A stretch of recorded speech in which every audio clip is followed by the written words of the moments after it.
Hi, welcome back to Python 1.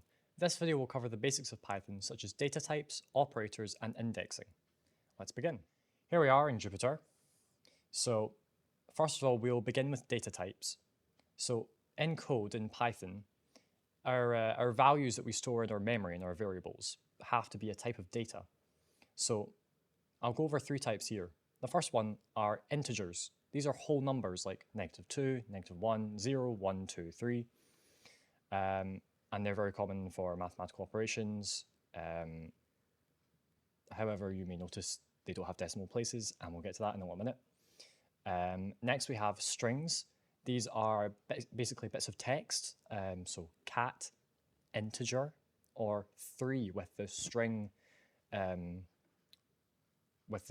quotation marks around it. So something is a string as long as it's surrounded by quotation marks, or single quotation marks as well. This includes numbers, so making 24.5 in quotes a string. And we also have floats as well, or floating point numbers. So they're numbers like -3.5, 12.37, and also a whole number, but with zeros on the end with decimal places. Floats are just a number with a decimal place in them. So another thing to go over is assignment statements. So assigning these data types to a variable. So down here we have an integer equals 2. This is an example of an assignment statement. And we also see, well, I'm going to explain that a variable is some memory space with a given name, for example, an integer, that holds a value in memory. It can hold data of any type or structure as well. And we'll get into data structures in just a little second after we check out these examples here. So again, hashtags create comments that aren't code. And we have here an integer equals 2. So here an integer is a variable with our given name that holds the value or holds the integer 2. It's important to be specific about which type of data you're using. Then we have another one, an integer equals 10. So now, because code executes line by line, we've used the same variable name, but it now holds a new value in memory. It now holds the integer 10. So the old value of 2 has been removed, and an integer no longer contains 2 and now holds the value of 10. So it's important to get in your head just that variables can be reassigned to new values as you go down your lines of code, as code is executed line by line. And we can also print an integer as well. Not this again. Not going to happen this time. And we can see it prints 10 because that's the newest value that's been assigned to it.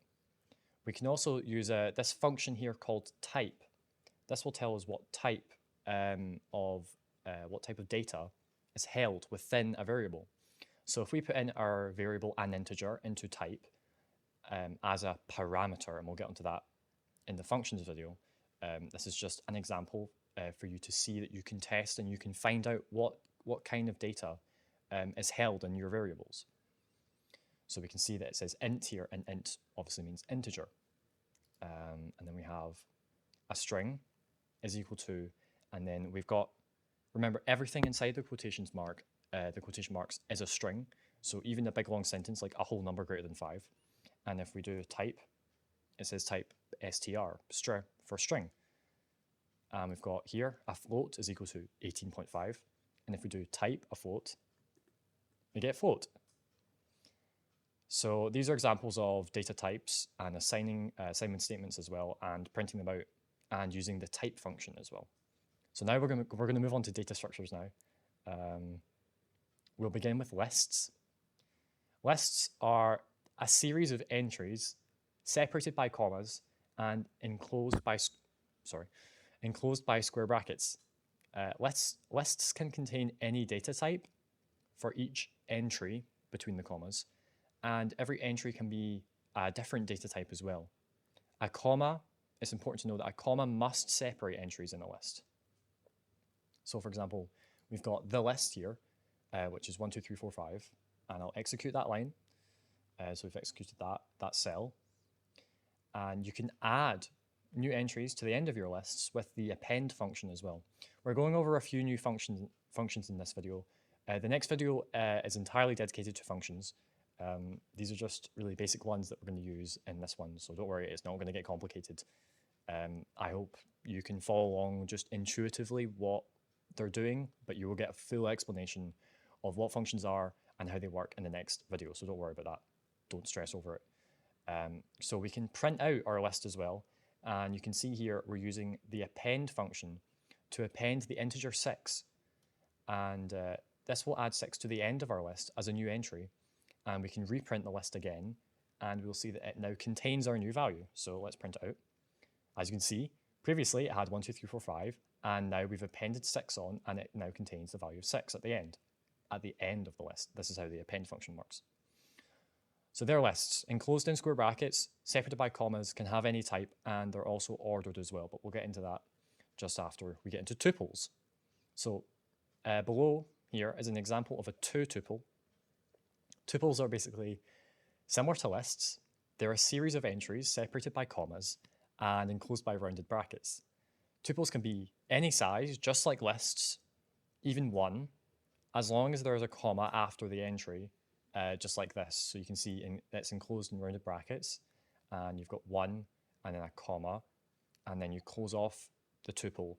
And even though there's only 1 entry, it's not a series of entries, it still counts as a tuple. And you can do the exact same thing for lists as well.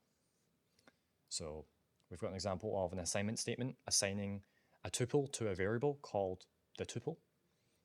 Another thing to note is that coordinates or dimensions, like the size of a box, like if you had a box that was 4 by 4, like a square, that might be in a tuple. So keep an eye out for that. Tuples are usually used for things like that.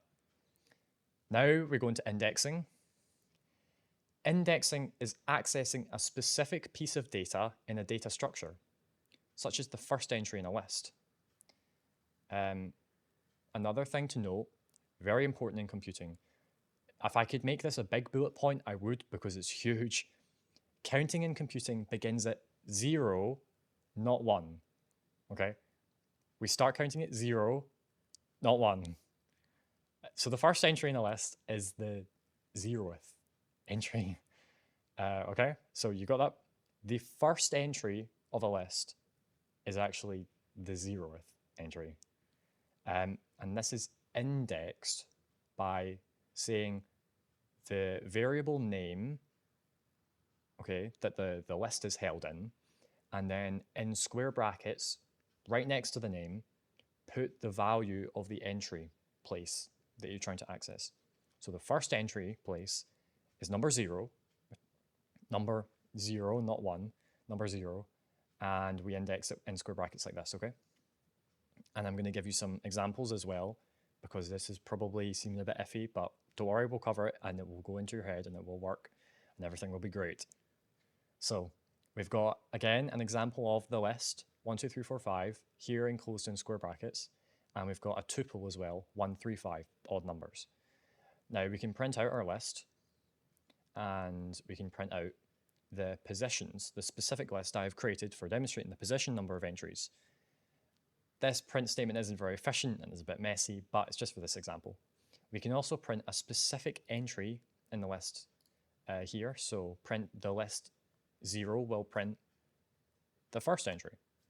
Printing the list 1, 0, 1 will print the second entry. And the tuple 2, so 0, 1, 2 will print the third entry, okay?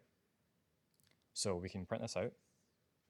So here we have the list up at the top, and then we have the positions, okay? I've made a list to show you the positions, so the position number is just right below the entry in the list.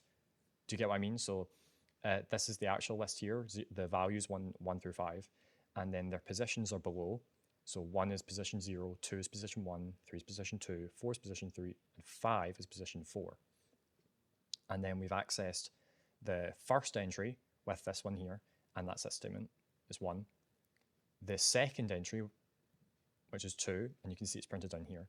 And then the third entry of the tuple, which is up here, remember, and that's 5. Okay? So that's indexing. you always index with square brackets that are directly attached to the name of the variable that holds the data structure in memory. Okay? It's quite, I know it's a bit confusing, but as you use these things and if you go through and try it yourself, it will begin to make sense. I promise it's quite intuitive. So we've tried indexing within our list, but what if we go a bit bigger? Uh-oh, an index error. Okay, so we tried to index the list, square brackets, 5. Now that is not the 5th position, it's the 6th position. Now if we go back up to list, we can see that it only has 5 entries. There is no 6th entry. So the list index is trying to index something that doesn't exist. It's not there. So we get an index error because the list index is out of range. Okay, so this is the first example of an error that we've come across. You'll see these a lot more. You will. Sorry.